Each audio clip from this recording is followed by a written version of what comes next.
and this is part of the reason that I'm an admirer of Carl Jung, because Jung makes it very clear that, see, he was very interested in the barriers to enlightenment. Because if there's such a thing as being enlightened, let's say, then why isn't everyone enlightened? If it's just a matter of taking the glorious route and following your bliss, let's say, it's like, well, that sounds pretty easy. Why isn't everyone enlightened? But Jung's thinking isn't like that at all. You know, he believed that in order to transform your personality, that first of all, you had to be disciplined, that's for sure.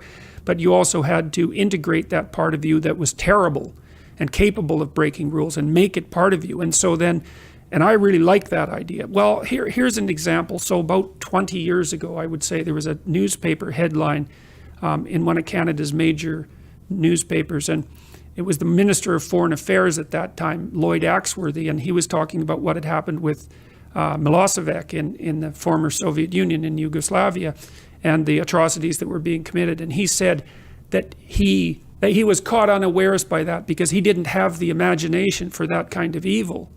And I thought, well, you know, you think that what you're doing is signaling your virtue by making a statement like that. But from my perspective, all you're doing is stating your cowardice and your historical ignorance, because if you're going to be Minister of Foreign Affairs, you bloody well better have imagination for that kind of evil. Because if you don't, then anyone who does wins. They beat you.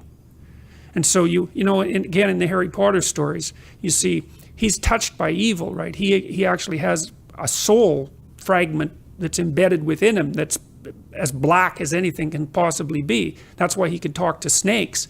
But without that, he wouldn't be able to have any victory. And that's exactly right psychologically. Unless you can think the way that an evil person thinks, then you're defenseless against them, because they'll go places you can't imagine, and then they win.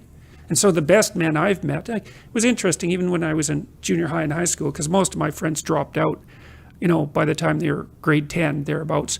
And a lot of them were guys who developed physically. They're pretty powerful, and they're just damn sick of putting up their hand to go to the bathroom. It was like, you know, they're not doing that anymore. One of my friends got kicked out when he sort of challenged the gym teacher, you know, physically. And the gym teacher, he could do an iron cross. He was a tough guy, and so it was no trivial matter for my friend to stand up to him, but he got expelled anyways.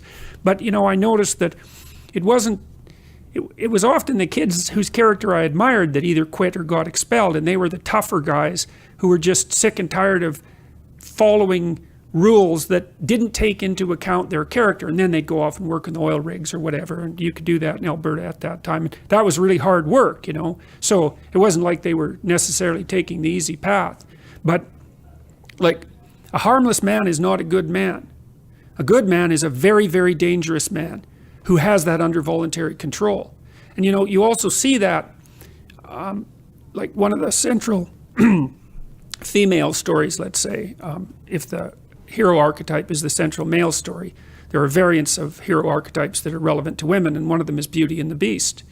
And you know, Beauty isn't interested in the guy who isn't the beast.